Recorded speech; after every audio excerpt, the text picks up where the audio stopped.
satu kali aja mengatakan sudah benar bisa dipercaya, apalagi lebih 40 kali. Karena hidup kekal dicatat. Jadi rupanya Tuhan Yesus membagi manusia kedua harapan loh, Alfian. Nah, Tante senang membaca ayatnya ya di Alkitab ya, supaya ada bukti mengenai keterangan itu. Di Matius pasal 5, apakah Alfian ada Alkitab di tangan atau Tante baca dari sini? Kita baca aja dari situ, Alkitab kok ada di sini. Nah, oke ya, baca dari sini ya. Coba Alfian perhatikan ya. Yesus mengatakan begini di ayat yang Matius 5 ayat 10. Bahagialah orang yang memang sudah benar-benar teraniaya karena yang kebenaran. Karena kerajaan surga akan menjadi milik mereka. Jadi orang-orang ini yang benar-benar sudah mati teruji iman ya, mati syahid atau orang-orang yang teraniaya, itu harapannya kemana? Mereka murid Yesus juga, kecuali yang belum kenal Yesus ya. Mereka harapannya ke surga. Nah, kalau kita bagaimana? Kita dikatakan oleh Yesus, berdoalah kamu, datanglah kerajaanmu di mana, Alfian? Datanglah kerajaanmu di bumi seperti di surga, ya kan? Jadi bumi akan menjadi seperti di surga. Jadi kita menunggu kerajaan Allah itu datang. Ayat 5 dikatakan, ayat 5 masih di pasal yang sama. Berbahagialah orang yang lembut hatinya, karena mereka akan mewarisi bumi. Tuh. Jadi sebagian kecil murid-murid Yesus yang sudah kepilih akan ke surga, dan kita harapannya hidup di bumi. Tuh. Jadi itu maksudnya di masa depan di bawah kerajaan Allah ada kehidupan abadi. Tuh, Alfian. Jadi benar-benar kehidupan abadi loh. Ya. Nah, coba kita baca lagi kata-kata Yesus di kitab 1 Yohanes pasal yang kedua ayat yang ke-25. Ini Yesus sendiri yang mengatakan ayat yang ke-25 begini. Nah, itu dia ya ayatnya, ayat 25.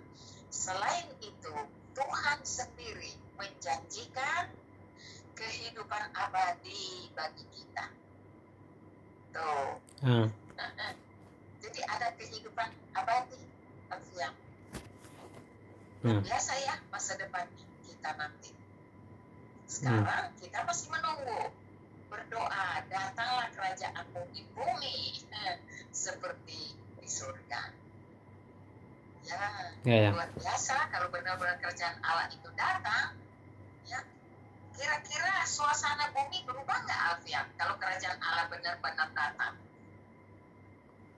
Kalau manusia, kalau dia tidak berpikir panjang, berpikir apa, kalau macam dia berpikir kalau menghayal ya, contohnya seperti menghayal kalau kerajaan Allah itu datang, berarti ya hidupnya kita kan seperti bahagia, happy selalu begitu.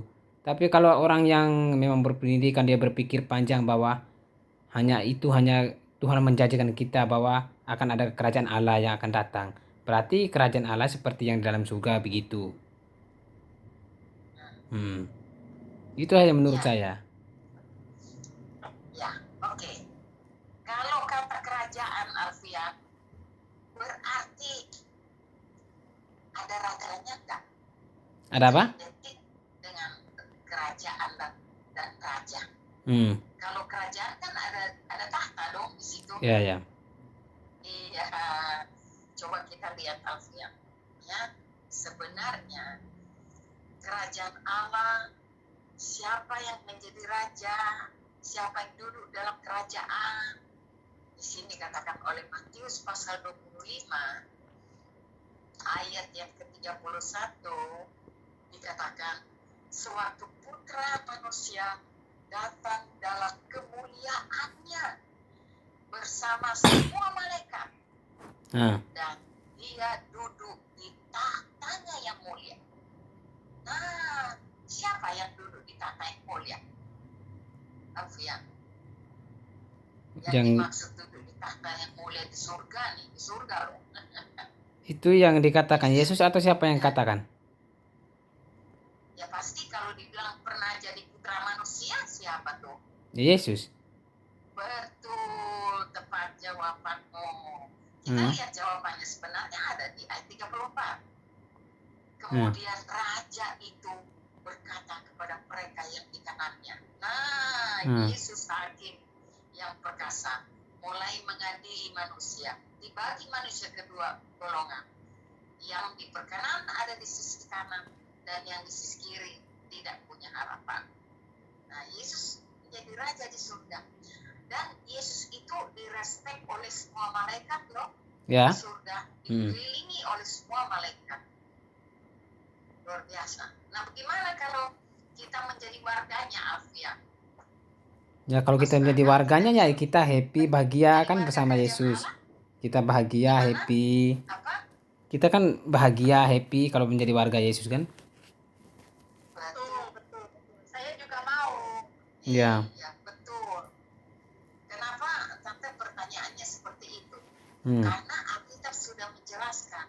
Kalau menurut Alfian, kerajaan Allah itu ada di mana? Kerajaan Allah? Iya. Kerajaan Allah itu kalau menurut saya, kalau kerajaan Allah itu kalau menurut saya itu dalam diri kita sendiri. Dimana kalau kita menempatkan diri kita pada jalan yang benar, yang terang, nah maka di situ kerajaan Allah itu hadir di situ. Kalau kita rajin baca kitab suci, berdoa, terus begitu. Nah, coba kita lihat ya penglihatan dari seorang Rasul Yesus ya. Saya senang aja Alfian melihat di ayat yang Kisah pasal 2 ditulis begini Alfian. Nanti Alfian bisa lihat deh. Kerajaan Allah itu ayat 33. Ya. Di sini dikatakan mulai dari ayat 32 deh ya. Allah Bapa membangkitkan Yesus dan kami semua menjadi saksi karena murid-murid Yesusnya. Maka karena Yesus sudah ditinggikan di sebelah kanan Allah dan menerima kuasa yang Allah janjikan. Itu. Jadi Yesus duduk di kanan Allah di surga.